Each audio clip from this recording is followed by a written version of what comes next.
Hey you, what's up guys, balik lagi bersama gua Zu. Yang pasti tetap stay itu udah santuy. Dengan quotes kata-kata receh hari ini, cinta adalah sebuah pengorbanan. Tapi kalau pengorbanan mulu sih namanya penderitaan. Tebak bulan apa sekarang nih Li? Yaitu bulan Desember. Pertanda kita masuk nih ke tema nostalgia lagi dengan membahas sebuah alur cerita film yang berjudul Home Alone yang dirilis pada tahun 1990. Film kali ini sendiri udah relate banget lah dalam kehidupan gue, apalagi kalian yang lahir di tahun 2000 awal gitu. Ya udah pasti terngiang-ngiang lah dengan film kali ini. Muncul di setiap bulan Desember di TV-TV lokal kita, yang membuat film kali ini sendiri tuh menjadi film yang penuh dengan kenangan. Dan buat sekarang-sekarang gue nggak tahu ya akankah masih muncul lagi ataukah enggak. Dan ya mungkin dengan kemajuan teknologi yang ada mungkin nggak bakal ditayangin lagi di TV-TV. Ya udah Li, daripada berlama-lama lagi mending kita langsung aja masuk ke dalam inti di dalam video kali ini. And jangan lupa intro dulu cuy.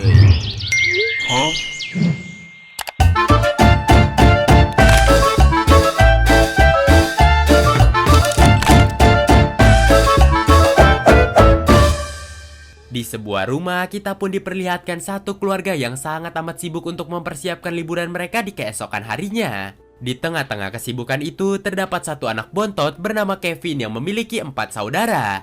Di mana salah satunya bernama Jeff, Lynn, Megan, dan juga Buzz. Kevin yang merasa kebingungan karena dia yang nggak bisa packing barang sendiri, dia pun memutuskan untuk pergi ke kamar sang ayah dan juga ibu, di mana ayahnya bernama Peter dan juga sang ibu bernama Kate. Namun mereka acuh tak acuh menghiraukan si Kevin karena mereka ini sangat amat sibuk dan harus mempersiapkan hal lain. Sementara di bawah terdapat satu polisi yang kita panggil aja Mang Duta, di mana Mang Duta sendiri berusaha memperingati keluarga dari si Kevin. Bahwasannya di liburan musim Natal banyak banget kejadian perampokan yang terjadi di saat keluarga meninggalkan rumah mereka. Tapi nampaknya Mang Duta sendiri dihiraukan oleh semua keluarga yang berada di sana karena mereka sedang sibuk. Di lantai 2, Kevin sendiri meminta bantuan kepada kakak-kakaknya yaitu Jeff dan juga Lynn, namun mereka nggak memperdulikan si Kevin.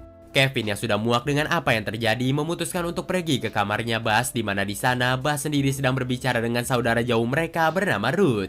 Di luar terdengarlah orang sedang nyekop salju. Buzz lalu memerintahkan Kevin dan juga Ruth untuk melihat dari jendela. Orang itu bernama Marley, hingga Buzz selalu menjelaskan bahwasannya Marley merupakan seorang pembunuh. Menurut rumor yang beredar, Marley sendiri membunuh orang-orang dengan menggunakan skop saljunya, akan tetapi karena kurangnya cukup bukti, Marley tak dapat ditangkap oleh pihak kepolisian. Hingga tiba-tiba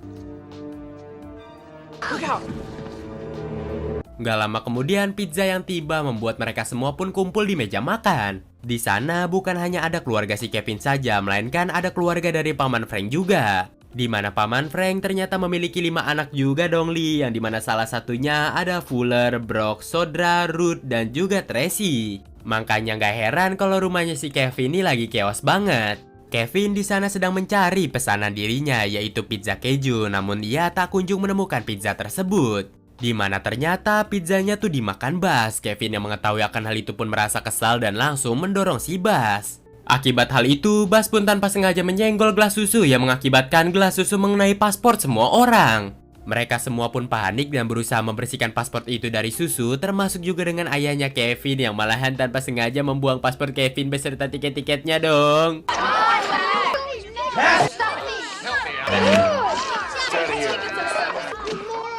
Look what you did, you little jerk.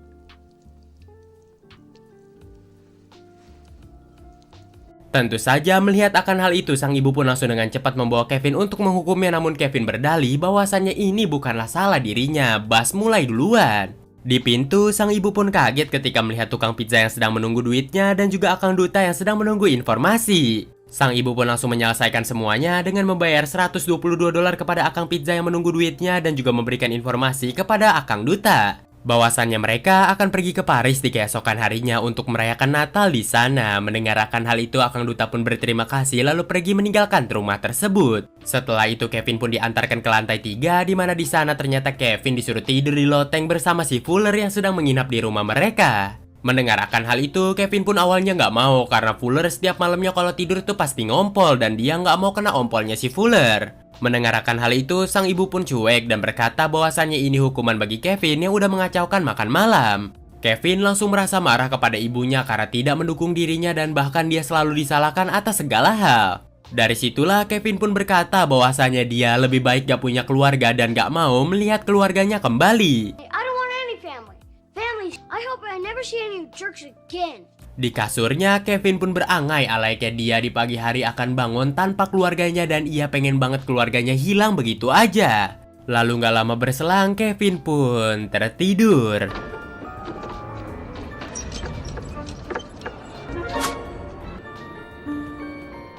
Di pagi harinya, Kate dan juga Peter yang lupa memasang alarm, mereka pun pada akhirnya kesiangan dan dengan cepat membangunkan semua orang untuk bersiap. Mengetahui mereka semua telah terlambat, satu rumah pun ricuh dan juga chaos kesana kemari mencari pakaian dan juga barang bawaan mereka. Di luar, mobil menuju bandara ternyata udah tiba sedari tadi, hingga mereka pun pada akhirnya dengan cepat memasukkan barang milik keluarga si Peter. Di sana juga terdapat teman mainnya dari Kevin yang bernama Coki, di mana si Coki yang kepo masuk ke dalam mobil. Dan inilah titik kesalahannya di mana Coki yang sedang berada di dalam mobil tanpa sengaja ikut kehitung dan pada akhirnya Coki pun pergi. Setelah semua dirasa telah komplit, Kate pun langsung menyuruh sang supir untuk cepat pergi ke bandara. Singkat waktu, mereka semua pun tiba di bandara dan dengan cepat berlari menuju gate tujuan.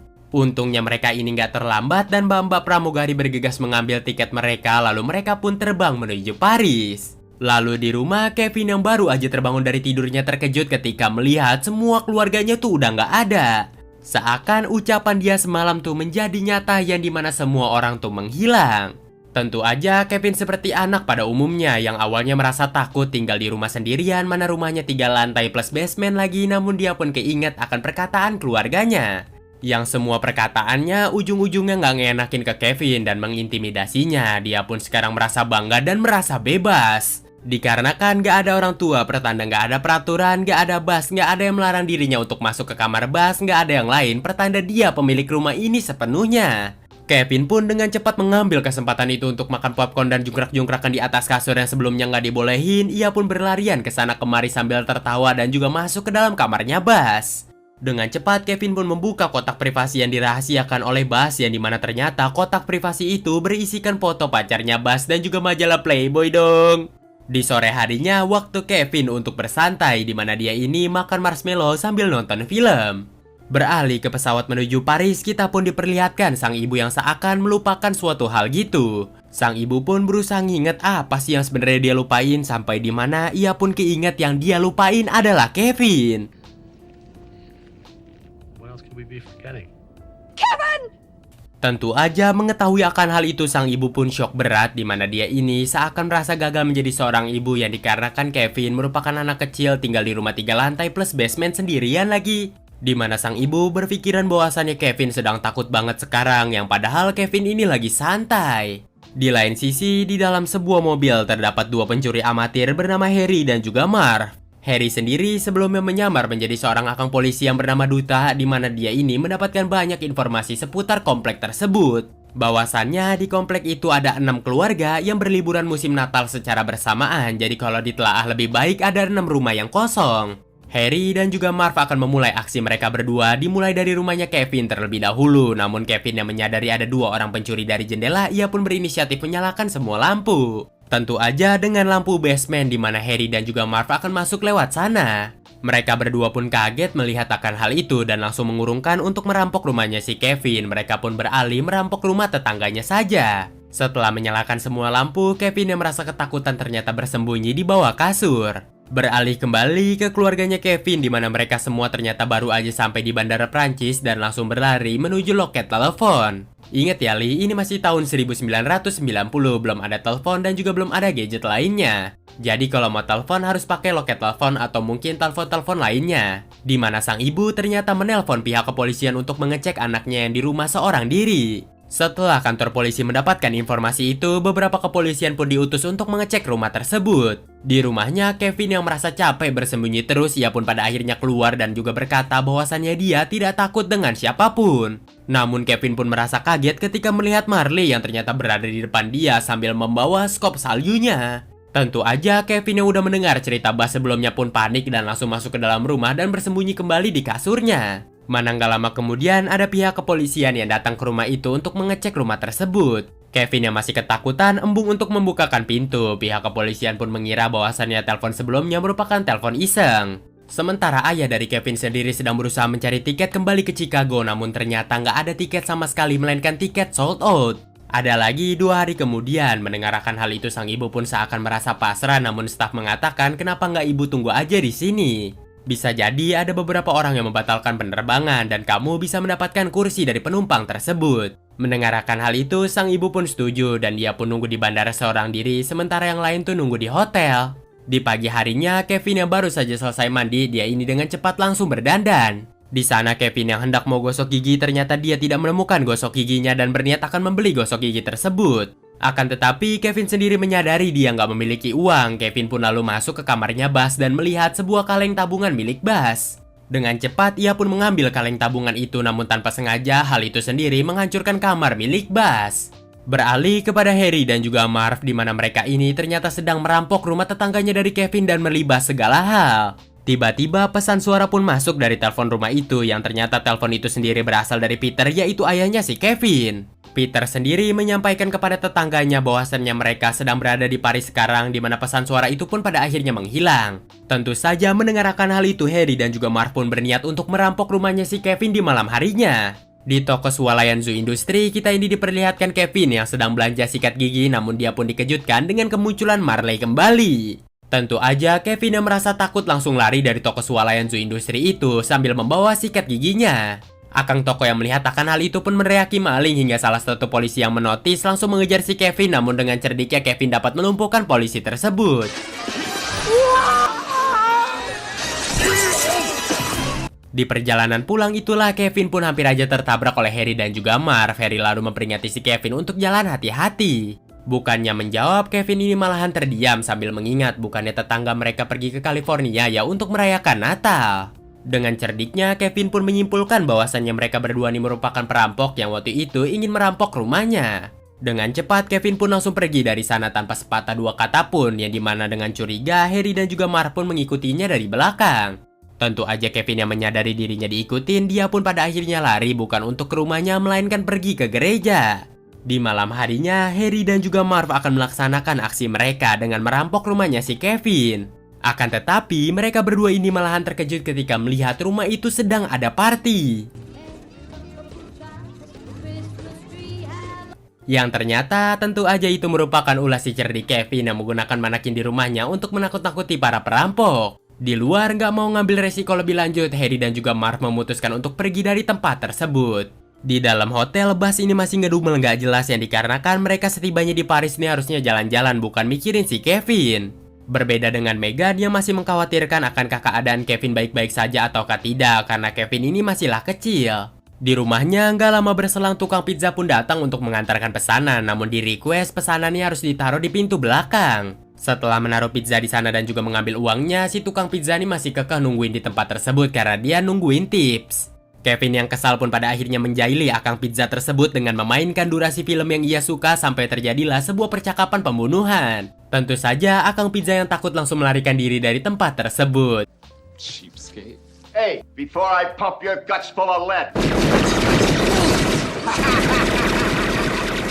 Di bandara Perancis, sang ibu ternyata nggak mendapatkan tiket yang dibatalkan. Dia pun merasa kebingungan harus apa yang ia lakukan. Melihat seorang nenek-nenek, Kate pun menghampiri nenek-nenek itu dengan menawarkan jam tangan dia, anting, kalung, dan juga cincinnya untuk ditukar dengan tiket pesawat tersebut.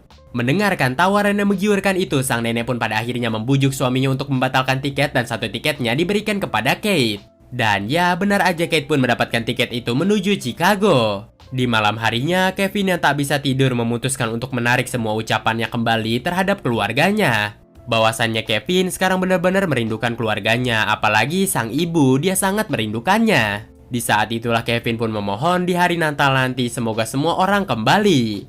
Dari situlah Kevin pun tertidur, hingga di keesokan harinya Kevin pun bersiap seperti biasanya dan pergi berbelanja. Dengan menggunakan kartu kredit sang ibu yang tertinggal, Kevin pun belanja semau dirinya yang dimana dia pun pada akhirnya ditanyakan oleh sang kasir. Karena tentu aja anak kecil pakai kartu kredit kan bahaya, dia pun ditanyakan di manakah tempat tinggalnya, dia memiliki berapa saudara dan juga di manakah orang tuanya. Namun di sana siapa yang ngajarin gue juga nggak tahu. Kevin malahan berkata alayaknya orang yang udah dewasa, kamu siapa? Kamu hanya orang asing dan tidak perlu tahu tentang diriku. Mendengar jawaban Savage tersebut, sang kasir pun kebingungan bagaimana caranya ini dan langsung approve aja lah tuh kartu kredit. Sesampainya di rumah, Kevin pun langsung nyuci baju, nyuci piring, dan juga ngelakuin hal-hal lainnya.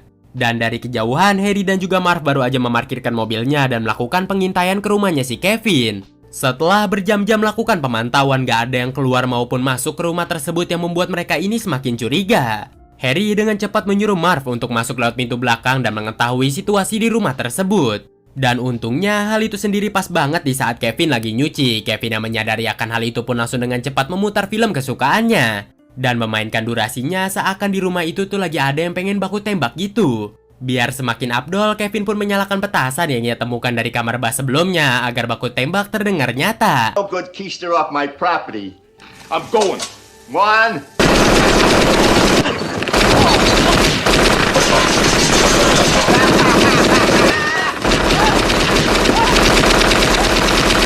Change, you filthy animal. Kembali kepada sang ibu yang sudah tiba di New York, lebih tepatnya di wilayah Scranton, di mana dia ini ternyata terdampar di sana. Di mana Kate ternyata udah kehabisan tiket menuju Chicago di hari itu juga. Dia pun pada akhirnya putus asa dengan apa yang terjadi. Tiba-tiba Kate pun dihampiri oleh seseorang yang berasal dari band polka. Dia ini menawarkan tumpangan kepada Kate untuk pergi ke Chicago. Yang dikarenakan dia mendengar perbincangan Kate dan juga akang staff mengenai anaknya yang ditinggal di rumah seorang diri dan dia sedang mencari tiket pesawat menuju Chicago yang udah habis.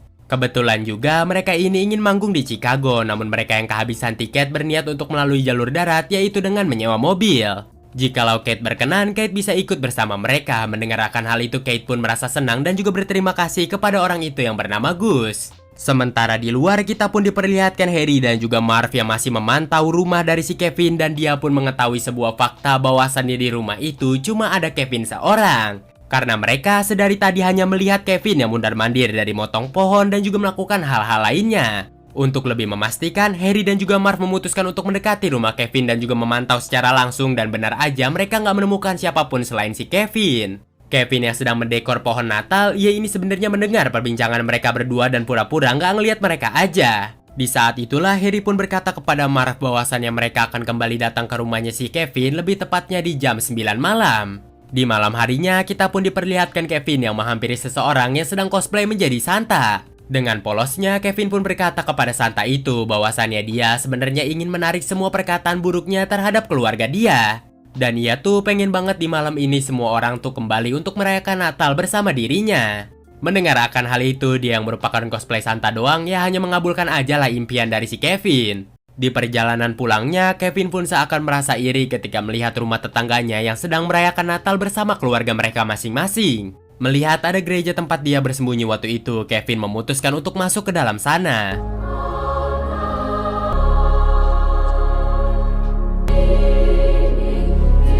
Tanpa Kevin sadari, lagi dan lagi di sampingnya ternyata ada kakek Marley yang langsung dengan cepat menghampiri Kevin, namun Kevin yang panik ditenangkan oleh kakek Marley. Dari situlah mereka berdua pun duduk bareng dan kakek Marley menjelaskan bahwasannya dia nih sebenarnya merupakan orang baik. Kakek Marley juga berkata kepada Kevin bahwasannya dia tuh sebenarnya nggak seperti apa yang diperbincangkan oleh orang-orang. Jikalau Kevin melihat dia boleh sapa aja. Dan Kevin gak perlu takut. Kakek Marley juga menunjuk salah satu anak wanita yang berada di sana, di mana itu ternyata merupakan cucu dari kakek Marley. Di sana, Kevin pun cerita mengenai permohonan dia yang tak mau melihat keluarganya lagi, namun sekarang dia sangat amat menyesal dengan perkataan tersebut. Karena di malam Natal yang seharusnya penuh dengan kebahagiaan, namun Kevin tak merasakan hal tersebut. Ternyata nasib kakek Marley sama dengan si Kevin, di mana kakek Marley bertengkar dengan anaknya, lalu anaknya pergi dari rumahnya dengan membawa cucu yang paling ia sayangi. Jadi sewaktu-waktu ia hanya bisa melihat cucunya di dalam gereja saja dan tak berani untuk mendekatinya. Mendengar akan hal itu, Kevin pun berkata kepada kakek Marley untuk berani menelpon anaknya dan juga meminta maaf dengan segala hal yang terjadi. Walau terkadang itu bukanlah salah kita, tapi nggak apa-apa namanya minta maaf duluan, nggak ada yang salah dan juga nggak ada yang benar. Mendengar akan hal itu, mereka berdua pun saling berpamitan satu sama yang lain yang dikarenakan Kevin harus mengurusi suatu hal. Setelah akan hal itu, Kevin pun berlari menuju rumahnya sebelum terlambat, di mana di sana Kevin pun menyiapkan segala hal. Untuk mencegah Harry dan juga Marv merampok rumahnya, dengan cepat Kevin pun langsung membuka kertas yang selama ini ia simpan. Yaitu kertas dengan segala hal penuh dengan rencana jebakan untuk kedua orang perampok tersebut. Dan dengan cepat Kevin pun menyusun semua rencana yang telah ia siapkan.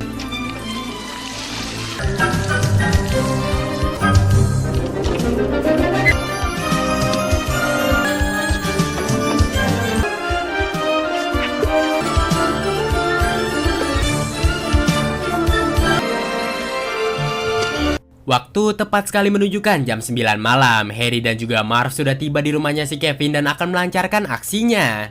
Dengan melalui pintu belakang, Harry dan juga Marv akan masuk lewat sana, namun Kevin udah menunggunya dengan menggunakan senapan angin.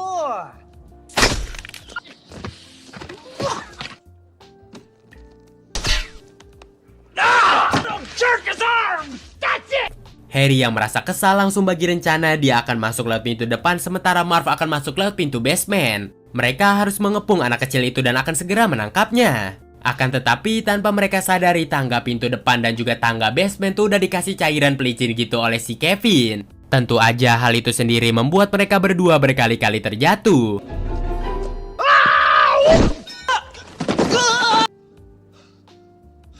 Marv yang udah sakit pinggang berusaha membuka pintu basement itu dengan menggunakan linggisnya, namun tanpa dia sadari pintu basement ternyata nggak dikunci dong. Marv yang merasa kegirangan langsung masuk begitu aja sampai tanpa diduga dia yang hendak menyalakan lampu hingga tiba-tiba. Sementara dengan melalui pintu depan tak kalah menyiksanya di mana si Harry ini memegang gagang pintu yang udah dipanasin.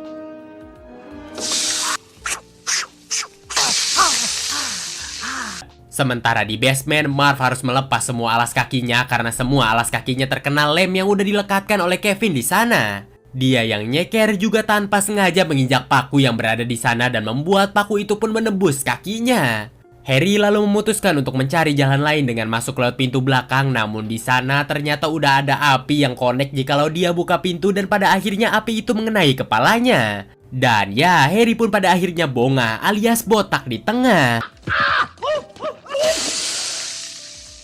Harry yang gak mau putus asa pada akhirnya berlari dan dobrak pintu. Namun ya di dalam udah disiapin rencana dong sama si Kevin. Dia pun dibikin kayak ayam gitu. Bertepatan di waktu yang sama, Marv memutuskan untuk keluar dari basement dan mencari jalan yang lain di mana dia masuk lewat jendela yang terbuka. Tanpa Marv sadari di bawahnya udah banyak banget beling dan dia pun menginjak beling-beling itu lalu melanjutkan perjalanannya lagi sampai dia ketemu dengan si Harry. Tentu aja mereka berdua bertemu dengan modelan yang udah amberkadel. Mereka pun akan mencari si Kevin kesana kemari sampai mereka pun menemukannya. Ternyata sedari tadi Kevin lagi asik di tangga meliatin mereka. Mereka berdua yang akan mengejar Kevin langsung kejeledak akibat mobil-mobilan yang berada di bawah mereka. Tak cukup sampai di situ saja di mana mereka berdua yang baru saja menaiki anak tangga tiba-tiba dihempaskan oleh kaleng berisikan semen. That's my go-to. My go-to. Setelah itu Kevin pun mengambil kesempatan untuk menelpon 911 dengan mengatakan bahwasannya di rumahnya sedang ada pencurian. Setelah menelpon 911, Kevin pun pergi ke loteng untuk kabur dari rumahnya. Akan tetapi mereka berdua menyadari akan hal itu dan dengan cepat langsung mengejar si Kevin. Harry pun terkena jebakan yang udah disiapkan oleh Kevin. Tidak dengan Marv yang berhasil menangkapnya. Untungnya di sana ada laba-laba milik Bas yang keluar dari kandangnya dan dengan cepat dimanfaatkan oleh si Kevin untuk ditaruh di mukanya si Marv. Tentu aja Marv pun menjerit bakal layaknya seorang wanita. Setelah akan hal itu, Kevin yang sudah tiba di loteng langsung menaiki Flying Fox yang telah ia siapkan menuju rumah pohon di seberang rumahnya. Marv dan juga Harry yang baru saja tiba di sana dengan cepat akan mengejar si Kevin dengan berpegangan kepada tali itu. Namun Kevin yang udah menyadari hal itu langsung memotong talinya.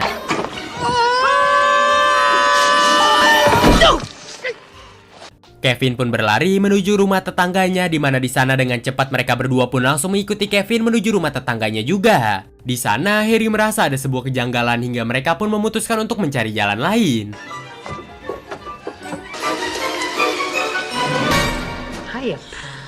Setelah memilih jalan lain, mereka pun berhasil menangkap Kevin dan dari situlah mereka pun akan melakukan apa yang Kevin lakukan kepada mereka. Dimulai dari akan membakar kepalanya terlebih dahulu, namun tiba-tiba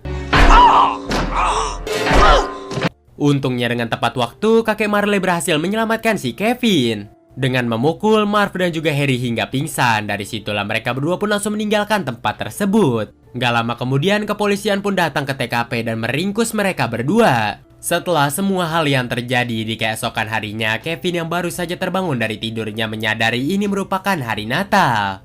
Dia pun berlarian ke sana kemari untuk mencari sang ibu, namun ya dia masih seorang diri. Dan gak lama berselang,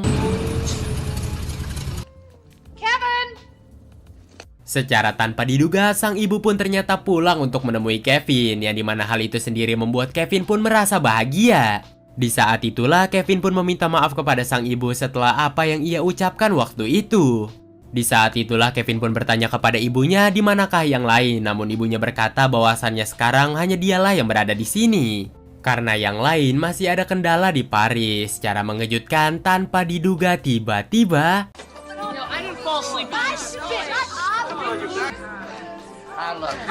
di mana di sana sang ayah ternyata berhasil mendapatkan tiket pulang beserta juga dengan anak-anaknya dan paman Frank masih berada di Paris. Di saat itulah mereka pun merayakan hari Natal bersama. Sang ayah yang lagi bebersih tanpa sengaja dia ini menemukan gigi emas milik si Harry yang tercopot. Scene pun ditutup di mana kita ini diperlihatkan bahwasannya keluarga dari kakek Marley sekarang sudah kembali berkumpul. Dari kejauhan, kakek Marley pun melambaikan tangannya kepada si Kevin. Lalu gak lama berselang, tiba-tiba Buzz pun berteriak mengenai kamarnya yang udah porak-poranda. Dan film pun berakhir. Dan bagaimana nih guys, menurut kalian keseruan di dalam film kali ini? Menurut gue sendiri, gue sangat amat nostalgia dan jadi gue enjoy nontonnya. Karena gue pengen tahu pendapat kalian gimana, langsung aja komen di bawah. Jangan lupa juga follow semua media sosial Zoo Entertainment. Ya udah, gua Zoo beserta jajaran yang bekerja di balik layar mengucapkan terima kasih sebanyak-banyaknya dan sampai jumpa lagi di next konten berikutnya. Bye bye.